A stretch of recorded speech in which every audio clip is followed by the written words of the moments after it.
un an déjà. Un an déjà que je suis sur YouTube. J'arrive pas à y croire. J'arrive toujours pas à y croire. Hola, comment est-ce que vous allez? J'espère que vous allez bien. Moi, je vais hyper bien par la grâce de Dieu.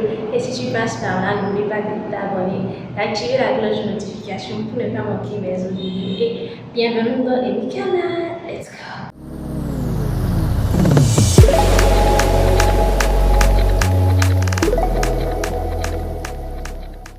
Ça fait précisément un an que j'ai commencé cette aventure sur YouTube. Je tenais vraiment à faire une vidéo pour remercier tous ceux qui me suivent, tous ceux qui me soutiennent, tous ceux qui likent mes vidéos, tous ceux qui partagent et tout, même si on n'est pas encore nombreux. Mais comme on le dit, c'est petit à petit que l'oiseau fait son. Donc aujourd'hui, ça fait précisément un an que j'ai posté pour la première fois une vidéo sur YouTube. Je vais un peu vous raconter comment ça s'est passé. Mon amour pour la nutrition a commencé depuis le collège parce que j'aimais très bien la SVT, qui est la science de la vie et de la terre. C'était un cours que j'affectionnais particulièrement juste au terminal. C'était mon cours phare. Je voyais bien faire un truc dans la biologie, je ne savais pas vraiment quoi. Parce que la médecine ne me plaisait pas trop, les analyses et tout non plus. Alors quand on a fait pour la première fois en SVT, un cours sur la nutrition, j'ai carrément kiffé ce cours-là, j'ai carrément aimé ce cours parce que j'aime tout ce qui touche à l'alimentation, au repas et tout. Donc j'aimais tellement cette partie de la SVT, je me suis reconnue tellement dans la nutrition. Mais l'idée de créer une chaîne YouTube par rapport à la nutrition m'est venue en terminale. C'est depuis la terminale que je devais créer une chaîne YouTube sur la nutrition. Mais je me suis dit, comme c'est une classe d'examen, je préfère me concentrer d'abord sur mon examen, histoire d'avoir mon bac. Donc comme j'ai eu mon bac, je suis entrée à l'université. Quand je suis arrivée à l'université, je ne savais pas vraiment quelle filière prendre.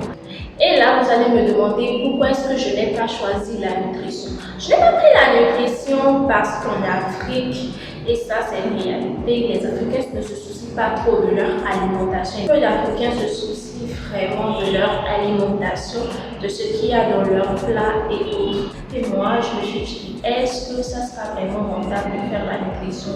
Donc j'ai décidé de ne pas vraiment me lancer des études par rapport à la nutrition. Mais j'ai décidé de faire cette chaîne pour pouvoir montrer à certaines personnes que la santé passe tout d'abord par l'alimentation, le bien-être passe par l'alimentation. Vous allez également me dire que si je choisis une filière, pourquoi ne pas avoir fait une auto-inscription? Pour moi, quand je commence quelque chose, je dois me focaliser sur la chose. Surtout au niveau des études, filière, pour moi, ce serait compliqué déjà de gérer. Et gérer encore une autre filière à côté, je ne pense pas qu'on va y arriver. Mais j'ai remarqué un truc que quand on est au collège, quand on est au lycée et tout, on nous prépare à avoir notre bac. On ne nous prépare pas à la vie après le lycée. On te met dans la tête, c'est aie ton bac, aie ton bac, aie ton bac. Et après le bac, tu ne sais pas quoi faire. Donc tu te perds un peu. Mais ce n'est pas totalement de leur faute. Pour pouvoir aller à l'université, choisir ses filières, il faut d'abord passer par le bac. Donc on mettait plus l'accent sur le bac, plus l'accent sur le bac. Et après avoir eu le bac et tout, il y avait le choix de filière à faire. Donc j'étais dans ce cas-là. J'étais un peu perdue, je ne savais pas quelle filière prendre et il y avait les mois qui avançaient. J'étais toujours dans la recherche de la filière que je vais embrasser. J'ai décidé de faire une petite formation en anglais. Le temps au moins de m'occuper. Donc c'était après le retour de la formation, je ne sais pas pourquoi, mais j'étais tellement contente, je me sentais tellement bien et puis je me suis dit, fais une petite vidéo, commence, lance-toi, parce que je ne sais pas ce qui me retenait encore à me lancer sur YouTube. Donc j'ai décidé de faire cette petite vidéo de présentation, ma toute première vidéo. Je l'ai fait ce jour-là, je ne savais pas du tout. Il fallait poser l'appareil de manière horizontale. Moi, je l'avais mis verticalement, donc je ne maîtrisais pas encore. Donc, je me suis lancée sur peut-être ce jour-là. J'ai posé mon téléphone là. En plus, c'est la caméra de face. Je n'avais pas eu l'idée d'utiliser la caméra arrière parce que la caméra arrière est plus mieux que celle de l'avant. Donc j'ai posé ma caméra face à moi de manière verticale et puis j'ai filmé tout, histoire de présenter un peu de quoi j'allais parler par rapport à la nutrition, des aliments, du sport, de quelques recettes et tout. Donc c'était sur un coup de tête et puis l'éclairage, il y avait le beau bruit, le son, parce que moi, mon environnement là où je suis actuellement, il y a du bruit, il y a du bruit. Donc j'essaie de trouver une solution par rapport à ça. J'essaie de trouver un micro pour pouvoir plus augmenter la voix et puis que la voix des motos, des voitures et tout puisse être réduite. Donc c'était un coup de tête que j'ai fait ma première vidéo YouTube. Après ça, j'ai commencé réellement par me renseigner sur comment faire des vidéos sur YouTube, comment placer l'appareil, comment filmer, comment détailler un sujet tout au long de la vidéo. Après ça, il y a eu le montage. Parce que pour moi, le montage, c'est le plus gros travail quand tu perds une vidéo YouTube. Parce que c'est bon, tu peux t'asseoir devant ta caméra, tu filmes et puis ça passe. Mais pour moi, le montage reste le travail le plus compliqué. Et carrément, le montage peut prendre des jours, des jours. C'est un peu ça. Quand j'ai commencé à faire des vidéos sur YouTube et tout, là, après, j'ai pu trouver la filière. Je me suis lancée dans le droit. J'allais au cours et puis quand je trouvais un peu de temps, j'essayais de réfléchir sur un sujet et tout, de détailler et tout. Vu que je n'ai pas fait d'études sur la nutrition et tout, je lis des livres nutritionnels, histoire de pouvoir approfondir mes connaissances.